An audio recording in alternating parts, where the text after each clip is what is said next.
আজকে আমরা টানেল দিয়ে নদীর ওপার যাব। টানেল কিন্তু আমাদের বাসার পাশেই, সি বিচ, 5 থেকে 10 মিনিট লাগে যাইতে, কিন্তু আমরা কখনোই যাই নাই। আজকে এই প্রথম যাইতেছি। আমরা টানেলের ভিতরে ঢুকে গেছি। প্রথম একটু ভয় ভয় কাজ করছিল, আসলে ভয়ের কিছুই নাই। অনেক বড়, সময়ও লাগছে অনেক।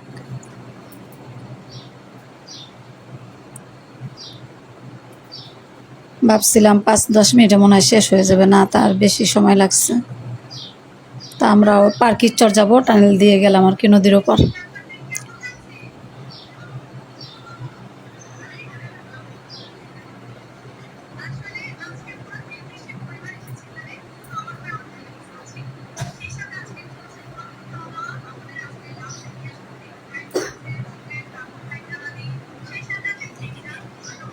এই এখন টানেল থেকে আমরা বের হলাম।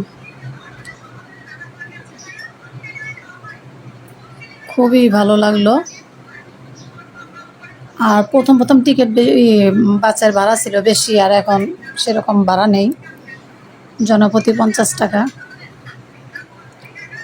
আর চারপাশের দৃশ্যগুলো খুব সুন্দর, গ্রামের দৃশ্য খুবই ভালো লাগলো।